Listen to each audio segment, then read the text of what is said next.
carefully. Yeah.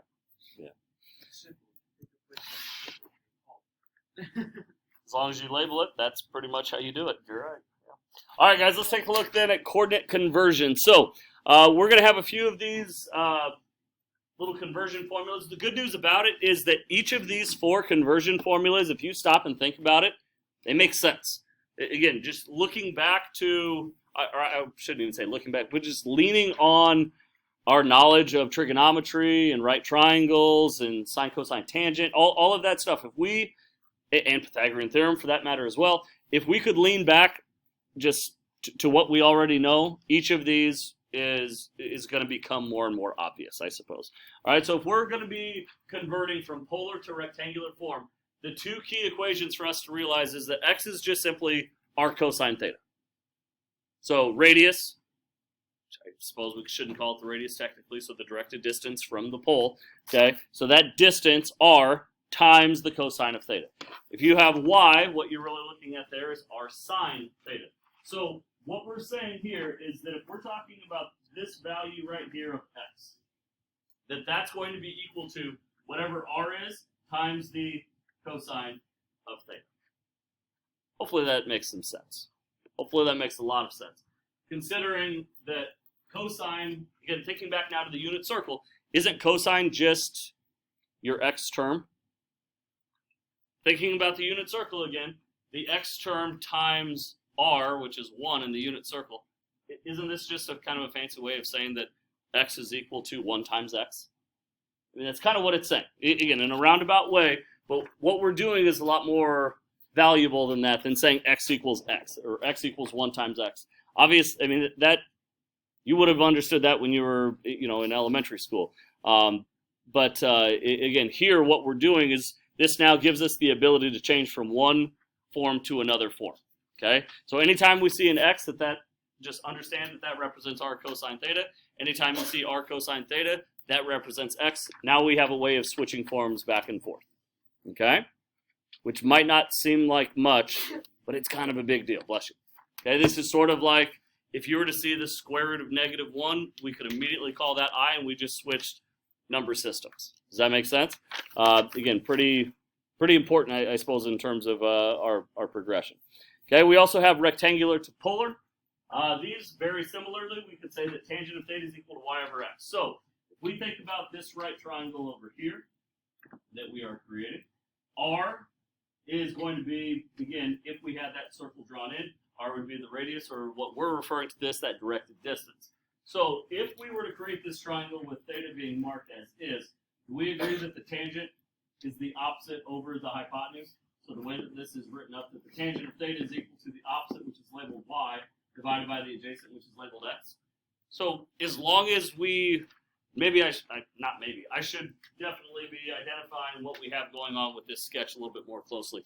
What I've tried to do with this sketch is plot the polar system over top of the rectangular system. Does that make sense? So if we're looking at this exact sketch, that's the origin, as long as I'm looking at it as rectangular. But as soon as I'm looking at this as polar, that's going to be the pole. Okay, same thing. This coordinate, this point out here, yeah, that's just x, y. That's what it is. That's what it represents. But if we're looking at it in a polar sense, that's going to be r theta. Does that make sense? So we're trying to just map one on top of the other so we can identify these commonalities.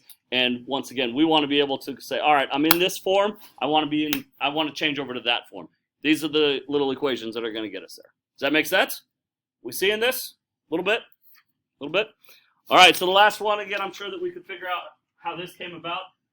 Again, especially as we've sketched this in and we've identified it as a right triangle, that Pythagorean theorem is still very much in effect. X squared plus y squared is going to equal r squared. Okay? Any questions so far on these conversions? Right now, it's kind of here they are, it is what it is. It's a lot more about the application of these, in my opinion, so that's what we want to try to practice here today. So I'm actually going to cross out this first one, this second one. This is very temporary. We're going to go back and do it, but I just want 100% of your focus on that first point, 2 comma pi. So we are converting from polar to rectangular. Directions are very clear on that. So what that means, and again, maybe this is going to be helpful for you to jot this down. if you're in polar form, we understand that we have our theta. If we're going to rectangular form, that means that we want x, y. Does that make sense? Again, I think that it's crucial that we understand what is it that we have and what is it that we're looking for. As long as we can keep those two things straight, you're going to be you're golden. The problem that that I have seen, I should say, in the past, has been when a student is already in rectangular form and they're trying to use formulas to get into rectangular form. Obviously, we're spinning our wheels at that point. So again, before we jump into any problem, I think that it is going to be advantageous to take a second to think, okay, what do I have? What do I want? So right now, if we're in polar form, what's r? R is 2. What's theta? Theta is pi. Okay, now we can use this moving forward. Okay, remember we want what again? We want x and we want y. So if I'm going to try to find x, good news is we have a formula for that, right?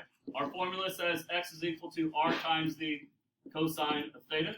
So can we just plug everything in that we possibly know? You told me a minute ago r is how much again, please? R is 2 times the cosine of what's theta again, please? Theta is just pi.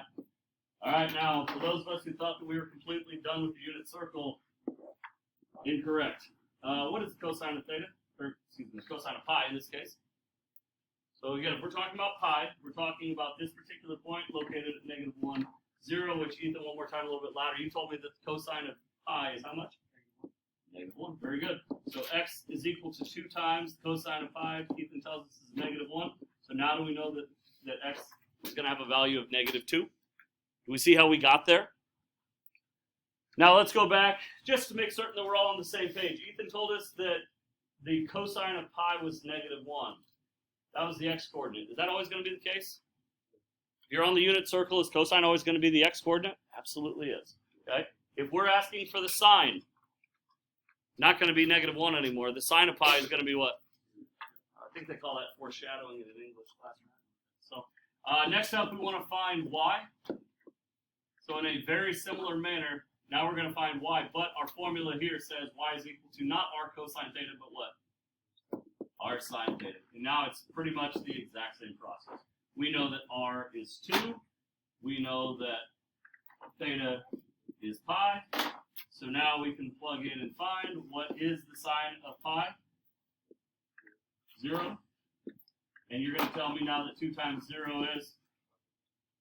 2 times 0 is how much? 0. I have less people saying 0 than I feel comfortable with. I do have to be honest with you on that. Okay?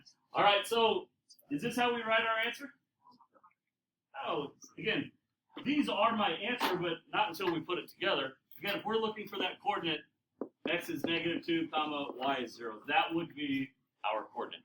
Now, is this an easier one? Yes, it is. No doubt about it, no doubt whatsoever, especially if we think about, could you envision, even though polar is still relatively new, it's like you've known about polar for about 24 hours, okay? So if we understand, I still think that if I were asking, okay, put your brain in polar graphing mode here for a second. Think about the point located at 2, pi. I think we could probably figure that one out. Okay, 2, yep, I know where that one's located. Does that match up with -2, 0 on the rectangular system? That, like I said, that one kind of makes sense. All right, William. So I have a question. It's more so like it's related to like, if we're converting it from like rectangular to polar, and it's using the equation. For x is 19 on the pink sheet. If it's got a negative, what happens? Like, would you keep? Like, would you add the negative in later, or would you just get rid of it? You might divide it out. No, can you square it? According to your equation, you square it.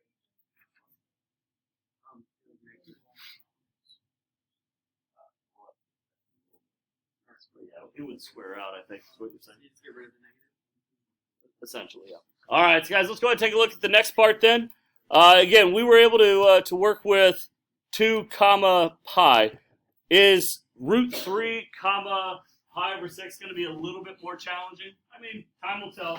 I'll tell you right now, yes, it's going to be a little bit more challenging, but the process is identical. We still want to find x and y. We're still going to utilize the fact that x is equal to r cosine theta, y is equal to r sine theta. It's just that now we're going to have different values. Again, now I'm going to cross this one out so we're not looking at the wrong piece. What are you going to tell me r is now?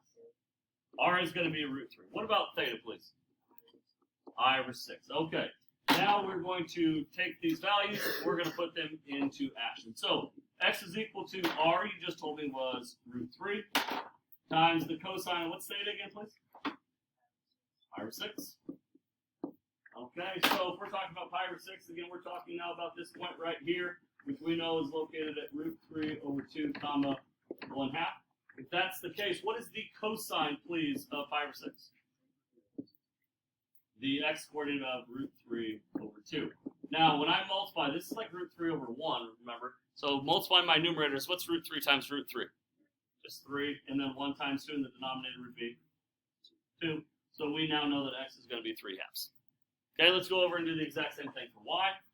Y is equal to r sine theta. Just like before, we know that r is root 3 times the sine of, we know that theta is equal to pi over 6. Just substituting in those values that we were provided. This time, though, what is the sine of pi over 6, please? 1/2.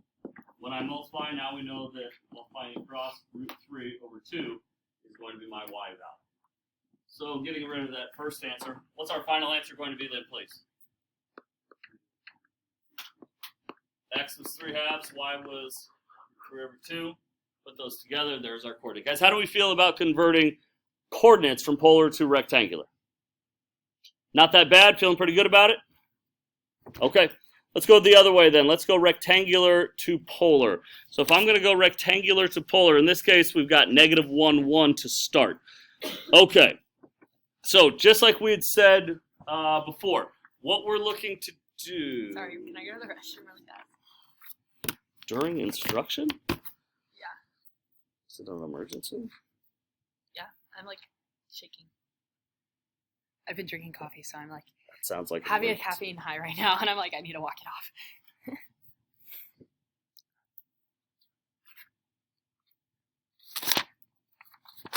Gracias. Okay, nada. Oh. So rectangular to polar. If we are in rectangular form, again, same thing. I'm going to cross that one out very temporarily. What do we know? We know x and we know y. What do we want? We want r and theta. Okay, so that's our objectives. Now we have to turn this into, okay, how am I going to figure out r? How am I going to figure out theta?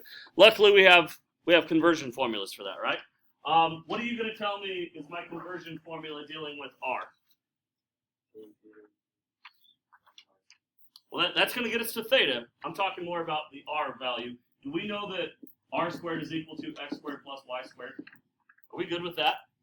All right, now think about how we could play this out. There's a lot of different options as far as how we could make this more complicated, but that's not really what I'm interested in. Let's make this as simple as can be.